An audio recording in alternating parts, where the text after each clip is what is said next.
Hello viewers, I welcome you to the channel E-English Palace. In this video, we are going to read Unit 4 of The Portrait of a Lady. Before starting this unit, I must say, do subscribe the channel, click the bell icon for more updates. ताले Unit 4 को आमे आमर भाषा ओडिया रे पढ़िया पे जाउछे. Let's understand this unit in our mother tongue Odia. प्रथमे आमे जानि रखिबा कि Unit 1, 2 आउ 3 ए तीनोटी वीडियो रे आमे देखि सारिछे कि नैरेटर तांकर ग्रैंड मदर ए दुई जन भितर स्नेह संपर्क केमिति थिला. नैरेटर तांकर ग्रैंड मां सह जेतेबेले विलेज रे थिले स्नेह संपर्क किभଳି थिला, तांकर रक्षणशीलतार से केमिति तांकर प्रत्येकटी मुहूर्त को अति खुशी रे बितेई पारुथिले. जेतेबेले से यूनिट 3 कथा कहउछंती सहर अभिमुखी से हे जाइथिले, तांकर पापा मामा का सह रहउथिले, पुणी से तांकर कैरियर ऊपर फोकस करी ग्रैंड मदर ठारू तांको दूरेबाको हेउथिला. इवेन यूनिवर्सिटी से जितेबाला एडमिशन नहीं गले पर सेठी निजर गोटे रूम आलट होता आउ जहाँ टी कमन लिंक थिला भितर ता भी छिंडी जाइथिला. ताले हमें यूनिट 1, 2, 3 रो समराइजेशन करदेले ताले हमें देखिबा यूनिट 4 रे कौन से होउची ग्रैंड मां कर लव बा अफेक्शन कौन थिला तांको प्रति. से कहउछन्ते एठी when I decided to go abroad for further studies I was sure my grandmother would be upset. I would be away for 5 years, and at her age one could never tell. But my grandmother could. She was not even sentimental. She came to leave me at the railway station, but didn't talk or show any emotion. Narrator एटी कहउछन्ती कि when I decided to go abroad for further studies, जेतेबेले मु विदेश जुआ पाई more higher education पाई निष्पत्ति नेली. I was sure my grandmother would be upset. मु निश्चिंत थिले कि मो ग्रैंड मां ए सबरे विचलित हो पड़िबे. I would be away for 5 years. 5 वर्ष पई मो दूरे GB. And at her age one could never tell. आउ मो ग्रैंड मां ता बयस रे कोनसी भी केही भी ता ग्रैंडसन को ता पाखरु दूरे देवा पई इच्छा प्रकाश करिवे ही नाही, किंतु मो ग्रैंड मां करि परिथिले. But my grandmother could. Yes, मो ग्रैंड मां करि परिथिले. से मोते सम्मति प्रदान करथिले. She was not even sentimental. से समय कौन प्रकार भावप्रवण हो नथिले. She came to leave me at the railway station but didn't talk or show any emotion. से मोते रेलवे स्टेशन को मते विदाय देवा पई आसीथिले, मते छाड़िया पई आसीथिले. कौन प्रकार से तांकर इमोशन को व्यक्त करि नथिले बा मो सह कौनसी कथा हे नथिले. नैरेटर एठी कहउछन्ती कि तांको ग्रैंडमा जदियो तांको प्रति बहुत अटैच थिले, से जेतेबेले नैरेटर चिंता करूछन्ती विदेश जाई पढ़िबे तांको ठारो दूरे जिबे, से सेही समय कौन प्रकार तांको अपोज करि नथिले, तांको सम्मति प्रदान करथिले. काहेकि ना ए हेउछ तांको कैरियर र कथा. पुणी नैरेटर को रेलवे स्टेशन पाखकु से आस्थिले छाड़िबा पई विदाय देवा पई. सेही समय मध्य नैरेटर सह कौनसी से कथा हे नथिले आउ इमोशनल एक्सप्रेशन मध्य देखै नथिले. Her lips moved in prayer. Her mind was lost in prayer. Her fingers were busy telling the beads of her rosary. Silently she kissed my forehead, and when I left, I cherished the moist imprint as perhaps the last sign of physical contact between us. Narrator एटी कहउछन्ती कि her lips moved in prayer, her mind was lost in prayer. एटी grandma रो lips से prayer करिबारे व्यस्त अछि. से प्रेयर करिबारे ही तांकर लिप्स व्यस्त थिला. Her mind was lost in prayer. Even तांकर ब्रेन मध्य तांकर मन मध्य से प्रेयर रे बुड़ी रहिथिला. Her fingers were busy telling the beads of rosary. आउ मध्य से तांकर जपामाळे को काउंट करिबारे मध्य तांकर आंगुठी गुडी के व्यस्त थिला. Silently she kissed my forehead. आउ चुपचाप आसी से मोर फोरहेड रे कपाल रे किस करि गले. एंड व्हेन आई लेफ्ट जेतेबेले मु तांको विदाय नेली, तांकोठु विदाय नेली, I cherished the moist imprint as perhaps the last sign of physical contact between us. मोर मने पड़ी जाउथिला कि एहा ही थिला मोर से भिजा भिजा स्मृति मो ग्रैंडमा रो सहित जेतेबेले ग्रैंडमा से मोर कपाल रे किस करी चली गला. ताहा ही थिला गुटे शेष संतक जहा कि it was the last physical contact with her. से कहउछन्ती कि एहा ही थिला मो ग्रैंडमा सहित last physical contact. But that was not so. After 5 years, I came back home and was met by her at the station. She didn't look a day older. She still had no time for words, and while she clasped me in her arms, I could hear her reciting her prayer. Narrator एटी कहउछन्ती, but that was not so. सेमती कथा किछि नथिला. After 5 years, 5 वर्ष परे, I came back home. मो घर को फेरी आसिली. and was met by her at the station. ଆଉ ପୂର୍ବ ଭଳି ମଧ୍ୟ ଗ୍ରାଣ୍ଡ ମାକୁ ଏଠି ଭେଟ କଲି. ସେ didn't look a day older. Even ଏବେ ମଧ୍ୟ ଗ୍ରାଣ୍ଡ ମା ଗୋଟିଏ ଦିନ ବି ବୃଦ୍ଧା ବୋଲି ମନେ ହେଉନଥିଲେ. ସେ still had no time for words. ସେହି ସମୟରେ ସେ କୌଣସି କଥା ମଧ୍ୟ କହିନଥିଲେ, ତାଙ୍କ ପାଖେ ସମୟ ନଥିଲା. And while she clasped me in her arms, ଯେତେବେଳେ ସେ ମୋତେ ଆଲିଙ୍ଗନ କରିବା ପାଇଁ ଚାଲି ଆସିଲେ ବା ଆଲିଙ୍ଗନ କରିନେଲେ, ତାଙ୍କ ବାହୁରେ ଜାବୁଡ଼ି ଧରିଲେ, I could hear her reciting her prayer. ସେ ସମୟରେ ବି ମୁଁ ଫିଲ୍ କଲି କି ତାଙ୍କର ମୁହୂର୍ତ୍ତ ସେଇ ପ୍ରେୟାରରେ ହିଁ ଯାଉଛି, ସେ ସେଇ ତାଙ୍କର ପ୍ରାର୍ଥନାକୁ ଆବୃତ୍ତି କରିବାରେ ହିଁ ବ୍ୟସ୍ତ ଅଛନ୍ତି. ତାଙ୍କର ଲିପ୍ର ମୁମେଣ୍ଟରୁ, ତାଙ୍କର କିଛି ସେ ହ୍ୱିସ୍ପରିଂ ମୁମେଣ୍ଟ ସାଉଣ୍ଡରୁ ଫିଲ୍ କଲି କି ତାଙ୍କର ମୁହୂର୍ତ୍ତ ସେଇ ପ୍ରେୟାରରେ ହିଁ ସେ ଅତିବାହିତ କରୁଥିଲେ. Even on the first day of my arrival, her happiest moments were with the sparrows, whom she fed longer and with frivolous rebukes. ନେରେଟର ଏଠି କହୁଛନ୍ତି କି ଯେଉଁଦିନ ସେ ଫେରିଲେ ତାଙ୍କ ଘରକୁ, ସେଇ ଦିନରେ ତାଙ୍କର ଗ୍ରାଣ୍ଡ ମାଙ୍କର ସବୁଠାରୁ ହ୍ୟାପିଏଷ୍ଟ ମୋମେଣ୍ଟ, ସେ କହୁଛନ୍ତି, ନେରେଟର କହୁଛନ୍ତି କି ତାଙ୍କ ଗ୍ରାଣ୍ଡ ମାଙ୍କର ସବୁଠାରୁ ହ୍ୟାପିଏଷ୍ଟ ମୋମେଣ୍ଟ ହେଉଛି ସେଇ ସ୍ପାରୋମାନଙ୍କ ସହିତ, ଯାହାଙ୍କୁ ସେ ବହୁତ ସମୟ ଧରି ଖାଇବାକୁ ଦେଉଥିଲେ, ଖୁଆଇ ଦେଉଥିଲେ. ଆଣ୍ଡ ୱିଥ୍ ଫ୍ରିଭୋଲସ୍ ରିବ୍ୟୁକ୍ସ, ସ୍ନେହରେ କିଛି ଗାଳି କରି ସେମାନଙ୍କୁ ଖାଇବାକୁ ଦେଉଥିଲେ. କାହାକୁ ନା ସେଇ ସ୍ପାରୋମାନଙ୍କୁ ଖାଇବାକୁ ଦେଉଥିଲେ. In the evening, a change came over her. She didn't pray. She collected the women of the neighborhood, got an old drum and started to sing. Narrator ଏଠି କହୁଛନ୍ତି କି ଇଭିନିଂରେ, ସନ୍ଧ୍ୟା ସମୟରେ ଏ ଚେଞ୍ଜ କେମ୍ ଓଭର ହର୍, ଗୋଟିଏ ବିରାଟ ପରିବର୍ତ୍ତନ ଦେଖାଗଲା. ସେ ଡିଡିଣ୍ଟ ପ୍ରେ, ସେ ପ୍ରାର୍ଥନା କଲେ ନାହିଁ ପୂର୍ବ ଭଳି. She collected the women of the neighbourhood, ସାହି ପଡ଼ିଶା ସ୍ତ୍ରୀ ଲୋକମାନଙ୍କୁ ସେ ଡକେଇ ଆଣିଲେ, ଏକାଠି କରିନେଲେ. ଗଟ୍ ଆନ୍ ଓଲ୍ଡ ଡ୍ରମ୍, ଗୋଟିଏ ପୁରୁଣା ଡ୍ରମ୍ ନେଇ ଆସିଲେ, ଆଉ ଷ୍ଟାର୍ଟେଡ୍ ଟୁ ସିଙ୍ଗ, ତାକୁ ବଜେଇ ଗାଇବା ଆରମ୍ଭ କରିଦେଲେ. For several hours she thumped the sagging skins of the dilapidated drum and sang of the homecoming warriors.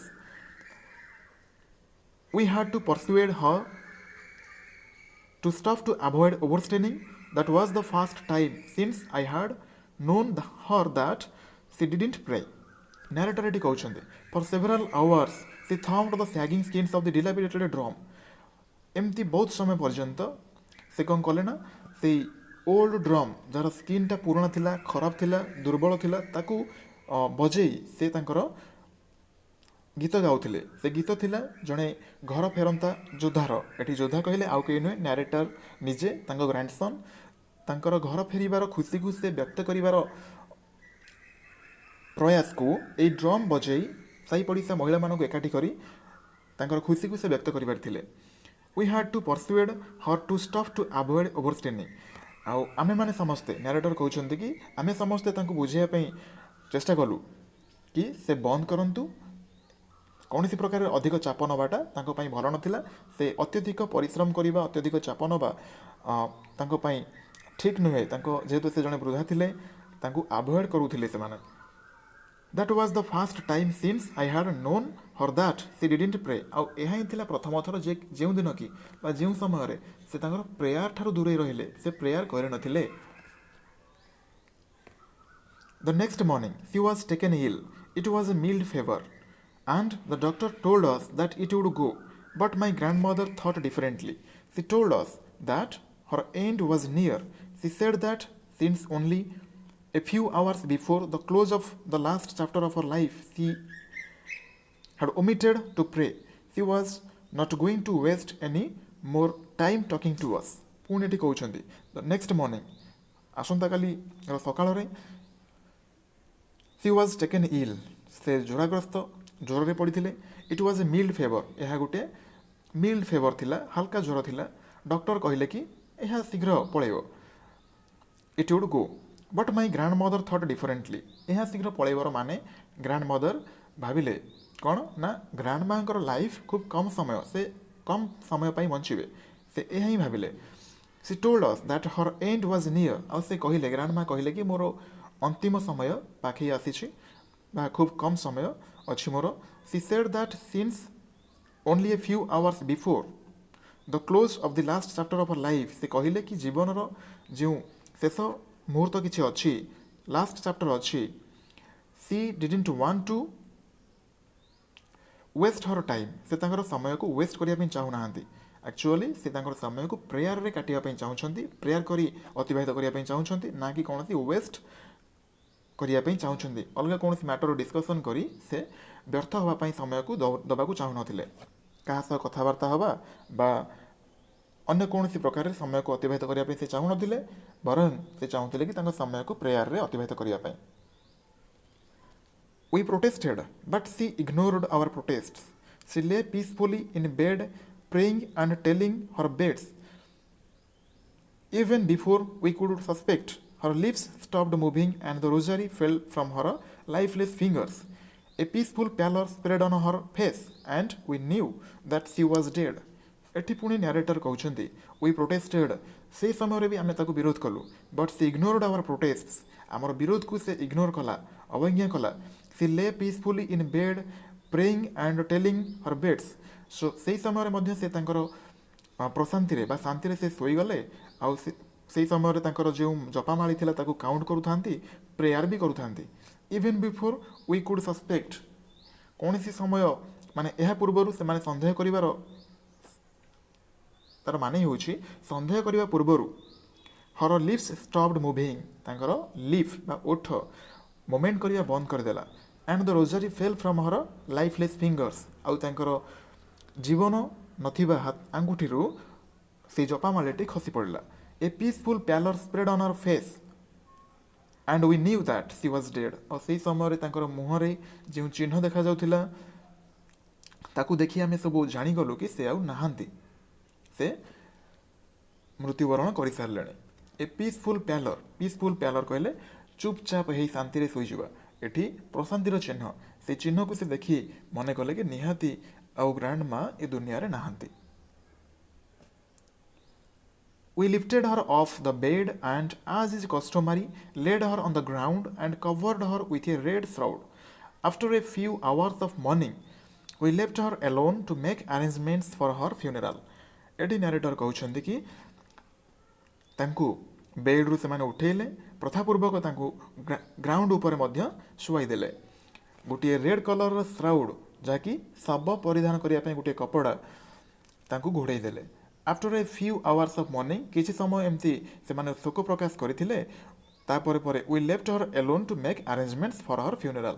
शेष क्रिया बा अंत्येष्टि अंतिम क्रिया से बंदोबस्त लगिगले एकुटिया छाड़ी दे.